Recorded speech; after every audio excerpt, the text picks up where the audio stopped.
வணக்கம். ஆகாஷ்வாணி புதுச்சேரி செய்தி அறிக்கை வாசிப்பவர் நாராயணசாமி. பிரதமர் திரு நரேந்திர மோடி வரும் 14ஆம் தேதி அஸ்ஸாமிற்கு பயணம் மேற்கொண்டு பல்வேறு திட்டங்களை தொடக்கி வைக்கிறார்.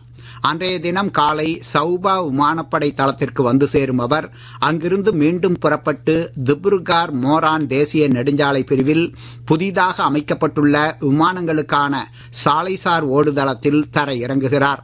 வடகிழக்கு மாநிலங்களின் இத்தகைய முதலாவது சாலைசார் விமான ஓடுபாதையில் பிரதமர் தரையிறங்கும் இம்முக்கிய தருணத்தில் இந்திய விமானப்படையின் பல்வேறு போர் விமானங்களும் தரையிறங்க உள்ளன. தொடர்ந்து பிரதமர் திரு நரேந்திர மோடி பிரம்மபுத்திரா நதியின் குறுக்கே அமைக்கப்பட்டுள்ள குமார பாஸ்கரவர்மன் பாலத்தை திறந்து வைக்கிறார். குவஹாத்தி நகரை வடக்கு குவஹாத்தியுடன் இணைக்கும் வகையில் இப்பாலம் கட்டப்பட்டுள்ளது. பிரதமர் திரு நரேந்திர மோடி தமது அஸ்ஸாம் பயணத்தின் போது குவஹாத்தி IIM இந்திய மேலாண்மை கழகத்தின் புதிய வளாகத்தை திறந்து வைத்து மத்திய அரசின் நிதி உதவியுடன் வாங்கப்பட்டுள்ள 100 மின்சார பேருந்துகளையும் அஸ்ஸாம் அரசிடம் ஒப்படைக்கிறார். அமிகாம் பகுதியில் பெரிய அளவில் நிறுவப்பட்டுள்ள ஹைப்பர் ஸ்கேல் டேட்டா மையத்தையும் பிரதமர் திறந்து வைக்கிறார். தமிழ்நாடு, புதுச்சேரி உட்பட விரைவில் சட்டமன்ற தேர்தல் நடைபெறவுள்ள 5 மாநிலங்களில் மின்னணு வாக்குப்பதிவு இயந்திரங்கள் மற்றும் விவிபாட் அச்சுக்கருவிகளின் பயன்பாடு குறித்து வாக்காளர்களுக்கு விழிப்புணர்வு ஏற்படுத்த தேர்தல் ஆணையம் நடவடிக்கை எடுத்துள்ளது. புதுச்சேரியில் தலைமை தேர்தல் அதிகாரி அலுவலகம் உட்பட 19 இடங்களில் அமைக்கப்பட்டுள்ள EVM செயல் விளக்க மையங்களில் இதுவரை 6474 பேர் ஒத்திகை வாக்குப்பதிவு செய்திருப்பதாகவும் நடமாடும் வாகனங்கள் மூலம் 92 இடங்களில் செயல் விளக்கம் செய்து காட்டப்பட்டுள்ளதாகவும் தேர்தல் ஆணையம் தெரிவித்துள்ளது.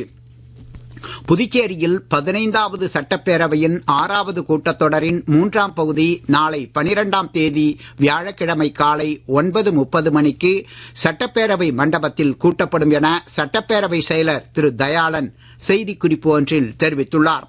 இக்கூட்டத்தொடரில் புதுச்சேரி அரசின் இடைக்கால பட்ஜெட் தாக்கலாகும் என்று சட்டப்பேரவைத் தலைவர் திரு செல்வம் ஏற்கனவே தெரிவித்துள்ளார். நடப்பு நிதியாண்டின் கூடுதல் செலவினங்களுக்கும் சட்டமன்றத்தில் ஒப்புதல் கோரப்பட உள்ளது. புதுச்சேரியில் மாற்றுத்திறனாளிகளின் மன மகிழ்விற்காக சமூக நலத்துறை 4 நாள் இலவச சுற்றுலாவிற்கு ஏற்பாடு செய்துள்ளது. தகுதியுள்ள மாற்றுத்திறனாளிகள் வரும் 15ஆம் தேதிக்குள் உரிய ஆவணங்களுடன் விண்ணப்பிக்கலாம் என்றும் அறிவிக்கப்பட்டுள்ளது.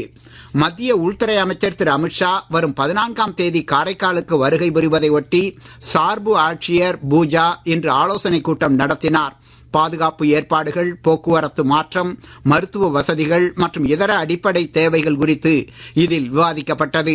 மாவட்ட காவல்துறை கண்காணிப்பாளர் சுபம் சுந்தர் கோஷ் மற்றும் பொதுப்பணி, மின்சாரம், சுகாதாரம் உள்ளிட்ட பல்வேறு அரசு துறைகளைச் சேர்ந்த அதிகாரிகள் இக்கூட்டத்தில் கலந்து கொண்டனர். உலகக்கோப்பைக்கான ICC ஆடவர் 20 ஓவர் கிரிக்கெட் போட்டித் தொடரில் தென்னாப்பிரிக்கா, ஆப்கானிஸ்தான் அணிகளுக்கு இடையே இன்று அகமதாபாத்தில் நடைபெற்ற போட்டியில் தென்னாப்பிரிக்க அணி 2வது சூப்பர் ஓவரில் 4 ரன் வித்தியாசத்தில் வெற்றி பெற்றது. இன்று கொழும்பில் நடைபெற்ற மற்றொரு போட்டியில் ஆஸ்திரேலிய அணி 67 ரன் வித்தியாசத்தில் அயர்லாந்து அணியை தோற்கடித்தது. மும்பையில் இன்று நடைபெறும் போட்டியில் டாஸ் ஜெயித்த இங்கிலாந்து அணியால் முதலில் ஆட பணிக்கப்பட்ட வெஸ்ட் இண்டீஸ் அணி சற்று முன்வரை 5 ஓவர்களில் 2 விக்கெட் இழப்பிற்கு 52 ரன் எடுத்திருந்தது. இந்திய சிறு குறு நடுத்தர தொழில் நிறுவனங்களை உலக சந்தையுடன் ஒருங்கிணைப்பதே அரசின் குறிக்கோள் என்று மத்திய சிறு குறு மற்றும் நடுத்தர தொழில்துறை அமைச்சர் திரு ஜிதன் ராம் மாஞ்சி கூறியுள்ளார். தெற்குலக நாடுகளில் புதுமையாக்கம் மற்றும் தொழில் முயற்சியை ஊக்குவிப்பது குறித்து இந்தியா SME அமைப்பு சார்பில் புதுடில்லியில் இன்று தொடங்கியுள்ள எதிர்கால தொழில்நுட்பங்கள் பற்றிய உலக பேரவை மாநாட்டில் மத்திய அமைச்சர் திரு ஜிதன் ராம் மாஞ்சி பேசுகையில், ஊரக பகுதிகளில் சிறு குறு மற்றும் நடுத்தர தொழில் நிறுவனங்களை ஊக்குவித்தல் அவசியம் என வலியுறுத்தினார். இதை கருத்தில் கொண்டே வரவிருக்கும் நிதியாண்டிற்கான மத்திய பட்ஜெட்டில் இத்துறைக்கு மிகுந்த முக்கியத்துவம் அளிக்கப்பட்டுள்ளதாக அவர் குறிப்பிட்டார்.